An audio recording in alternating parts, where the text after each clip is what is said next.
আচ্ছা, আমরা social media খুললেই দেখি কি সবাই সাকসেস হতেছে, সাকসেসফুল স্টোরি দেখতেছি এবং কি আমাদেরও মনে হচ্ছে কি আমরা কেন সাকসেস হইতে পারতেছি না এবং কি আমরা কি কাজ করলে সাকসেস হইতে পারবো। আমাদের ভিতরে এমন কোন স্কিলের অভাব আছে যে কারণে আমরা সাকসেস হইতে পারতেছি না। আমরা এরকম 8টা স্কিল সম্পর্কে আলোচনা করব। এই 8টা স্কিল যদি আপনার ভিতর থাকে সেক্ষেত্রে আমি আশা করব যে আপনি অবশ্যই একজন সাকসেসফুল ব্যবসায়ী হইতে পারবেন অথবা একজন সাকসেসফুল এন্টারপ্রেনার হইতে পারবেন। তো চলুন শুরু করা যাক। দেখেন, প্রত্যেকটা মানুষ চায় কি সাকসেস হইতে, কিন্তু সাকসেস জিনিসটা তো আসলে এত সহজ না যে চাইলেই পাওয়া যাবে।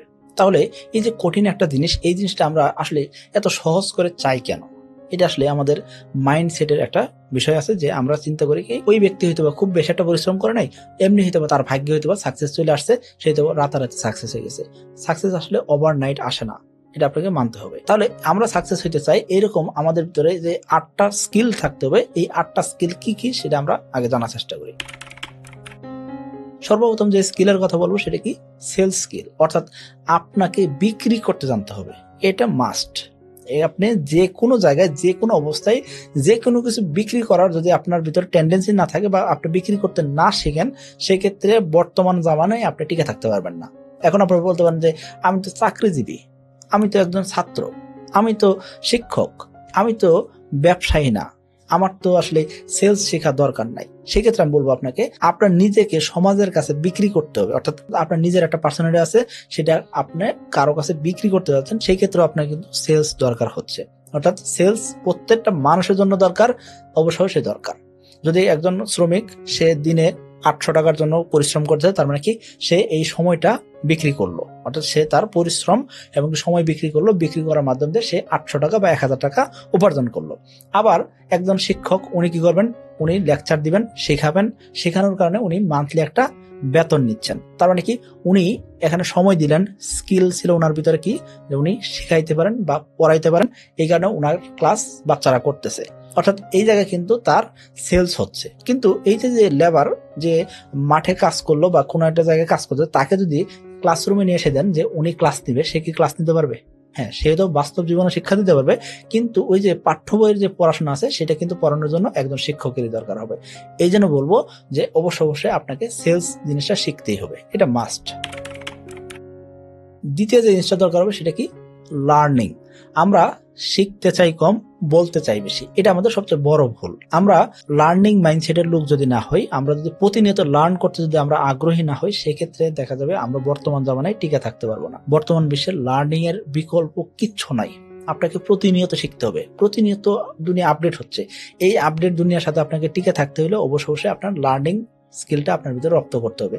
অর্থাৎ আপনাকে প্রতিনিয়তই শিখতে হবে। আমি প্রতিনিয়ত শিখতে থাকি, প্রতিনিয়তই সারাদিনে আমি কম করে হলেও 2-1টা নতুন জিনিস শেখার চেষ্টা করি। কারণ কি আমি জানি আগামীকাল নতুন একটা জিনিস আসবে, সেই নতুন জিনিসের সাথে আমার কপোইট করতে হবে, নতুন জিনিসের সাথে আমার অভিযোজন করাটা খুব জরুরি হবে। এই জন্য আমি একটা বলবো লার্নিং মাইন্ডসেট রাখাটা খুবই জরুরি।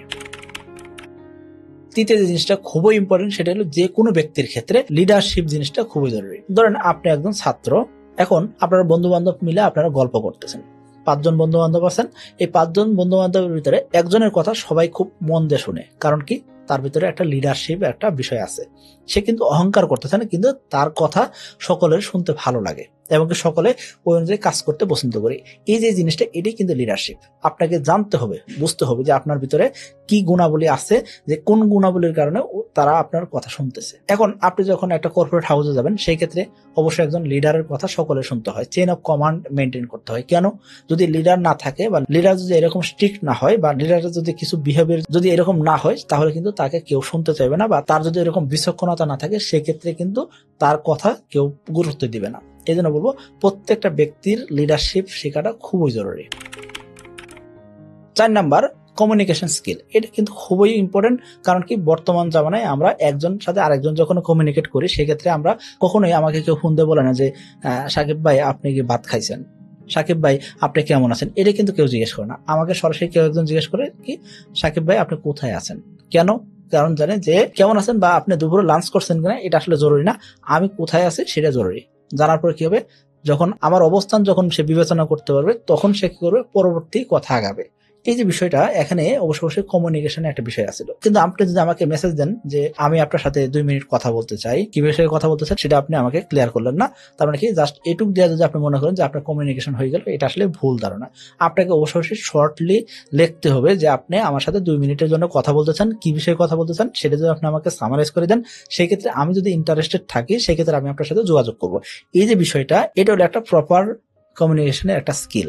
এরকম অনেক ধরনের উপায়ে আপনি কমিউনিকেশন করতে পারেন, কিন্তু আপনি যদি একটা রচনা লিখে আমাকে পাঠান আমি তো পড়ার সময় পাবো না। তো এই জন্য বলবো আপনাকে অবশ্যই যার সাথে কমিউনিকেট করবেন সেক্ষেত্রে অবশ্যই সেই ব্যক্তির অবস্থা চিন্তা ভাবনা করে আপনার কমিউনিকেশন করা দরকার। এই কমিউনিকেশন স্কিল যত ভালো হবে তত আপনার নেটওয়ার্ক বাড়বে এবং কি আপনি তত সাকসেসফুল হতে পারবেন। 5 নাম্বার খুবই ইম্পর্টেন্ট, সেটা কি মার্কেটিং এবং কি কনসিস্টেন্সি। দেখেন আমরা অনেকেই চিন্তা করি কি একবার মার্কেটিং করলাম বা আমার নিজের কোনো একটা জিনিস আছে সেটা আমরা জানাইলাম, ওকে এনাফ, সবাই হয়তো জেনে গেছে, সবাই হয়তো জানবে, আমাকে অনেকে চিনে। এই ক্ষেত্রে চিনলেই হবে না, শুধুমাত্র এটা আবার কন্টিনিউয়াসলি ধরে রাখতে হবে। তো এই কনসিস্টেন্সি আমাদের খুব ইম্পর্টেন্ট জিনিস। তো আমরা মার্কেটিং যখন করবো সেক্ষেত্রে অবশ্যই কখনো বলবো না যে আমার প্রোডাক্ট খুব ভালো, আমার প্রোডাক্ট কিনো, বা আমার প্রোডাক্ট না কিনলে আপনি লোকসানে পড়বেন, আমার প্রোডাক্ট না হলে আসলে কোনো কিছুই সম্ভব না। এরকম অবাস্তব কথাবার্তা বলা যাবে না। আপনার প্রোডাক্টের যে ভ্যালু আছে সেটা আপনাকে বোঝাতে হবে এবং কি সেটা কন্টিনিউয়াসলি মানুষের সামনে আনতে হবে, তাহলে শুধুমাত্র আপনি সাকসেস হতে পারবেন। 6 নাম্বার ডিসিশন মেকিং। এই ক্ষেত্রে আপনাকে খেয়াল করতে হবে, কোন একটা ডিসিশন আপনি নিছেন সেক্ষেত্রে হঠাৎ করে সেই ডিসিশন ভুল হইতেই পারে, কিন্তু এই ডিসিশন যখন আপনি বুঝতে পারলেন যে এটা একটা ভুল ডিসিশন, সেক্ষেত্রে আপনি কোনোভাবেই ভয় পাবেন না বা পিছনে সরে আসবেন না, এবং কি আপনাকে সবসময় চিন্তা করতে হবে কি ডিসিশন ভুল হইতে পারে, সেক্ষেত্রে প্ল্যান বি কাজ করাইতে হবে। প্ল্যান এ যেখানে কাজ না করতেছে প্ল্যান বি কাজ করবে। এরকম আমরা অনেক কাজের ক্ষেত্রে একসাথে plan A B C D পর্যন্ত রাখি, অর্থাৎ কয়েকটা প্ল্যান রাখি, যদি একটা প্ল্যান যদি ফ্লপ করে আর একটা প্ল্যান ইমিডিয়েট রেডি হয়ে যাবে। এই জন্য বলবো আপনাকে অবশ্যই আপনার ডিসিশন মেকিং এর পাওয়ার থাকতে হবে। 7 নাম্বার ম্যানেজমেন্ট। এটা কিন্তু আমাদের অনেকের ভিতরে নাই, যে আমরা আজকে একটু কাজ করলাম, কালকে একটু কাজ করলাম, পরশুদিন আর একটু কাজ করলাম, এই কাজটা আমরা অনেকেই করি। এই কাজটা ভুল করে করা যাবে না। আমাদের ম্যানেজমেন্টটা হইতে হবে ফ্রুটফুল, যাতে যে কোনো কাজ করতে আমাদের ভালো লাগে। যদি আপনার রুমটা অগোছালো হয় সেক্ষেত্রে ওই রুমে আপনার হয়তো বেশিক্ষণ কাজ করতে ভালো লাগবে না, কিন্তু আপনি যদি ডেকোরেট একটা রুম পান, যদি আপনার সুন্দর একটা রুম হয়, সেক্ষেত্রে ওই জায়গায় আপনার কাজ করার একটা আগ্রহ তৈরি হবে। অর্থাৎ ম্যানেজমেন্ট জিনিসটা এরকমই যে আপনার যেই জিনিসটা যেই জায়গায় রাখা উচিত, যেভাবে কাজ করানো উচিত সেভাবে কাজ করতেছে কিনা সেটা আপনাকে রেগুলার মনিটরিং করতে হবে। যদি ম্যানেজমেন্ট যদি ভালো না হয় সেক্ষেত্রে অনেক কোম্পানিকে আমি এরকম দেখছি যারা একটা সময় ভালো করতো, কিন্তু ম্যানেজমেন্টের অভাবে এই জায়গাতে খারাপ অবস্থায় চলে আসছে। সর্বশেষ, আপনি একজন সাকসেসফুল ব্যবসায়ী হতে চাচ্ছেন বা সাকসেসফুল একজন এন্টারপ্রেনার হতে চাচ্ছেন, আপনার ভিতরে অবশ্যই 8 নাম্বার যে গুণাবলী সেটা কি প্রোঅ্যাক্টিভনেস, এটা আপনার ভিতরে থাকতে হবে। যদি আপনার ভিতরে প্রোঅ্যাক্টিভনেস স্কিলটা না থাকে সেক্ষেত্রে বলবো আপনাকে আপনি খুব বেশি দূর আগাইতে পারবেন না। আপনি যে কোনো একটা কাজ করতেছেন, খুব দ্রুত সময় হতাশ হয়ে যাইতেছেন, খুব দ্রুত সময় কাজ থেকে আপনার নিজেকে ছড়াইতে মন চাইতেছে, আপনার একটু অলসতা করতে মন চাইতেছে, এই জিনিসগুলো যাতে না আসে আপনাকে সবসময় প্রোঅ্যাক্টিভ হইতে হবে। শুধুমাত্র অ্যাক্টিভ হইতে হবে না, সুপার অ্যাক্টিভ হইতে হবে। অর্থাৎ যে কোনো কাজ আগ্রহের সাথে করতে হবে, প্যাশনের সাথে করতে হবে, তাহলে শুধুমাত্র সাকসেস পাওয়া সম্ভব। আশা করি এই যে স্কিলগুলোর কথা বললাম, এই স্কিলগুলো যদি আপনি রপ্ত করতে পারেন সেই ক্ষেত্রে সাকসেস হওয়া অনেকটা সহজ হবে। কিন্তু এর পাশাপাশি আরো অনেক সফট স্কিল আছে যেগুলো আপনাকে অবশ্যই শিখতে হবে। আপনি যত শিখবেন তত বেশি আগাইতে পারবেন। আরেকটা জিনিস খেয়াল করবেন, আপনি যদি মনে করেন যে আপনি একটা জিনিস শিখে ফেলছেন, সেটা আর কখনো চর্চা করবেন না, তাহলে কিন্তু এই স্কিল আপনার থেকে আস্তে আস্তে কিন্তু বেনিশ হইতে থাকবে। এই কাজটা আমরা করবো না, আমরা প্রতিনিয়ত শিখবো এবং কি সেটা লিখবো এবং কি সে অনুযায়ী আমরা প্র্যাকটিস করতে থাকবো, তাহলে আমরা শুধুমাত্র একজন সাকসেসফুল বিজনেসম্যান হতে পারবো। সকলে ভালো থাকবেন, সুস্থ থাকবেন। আসসালামু আলাইকুম।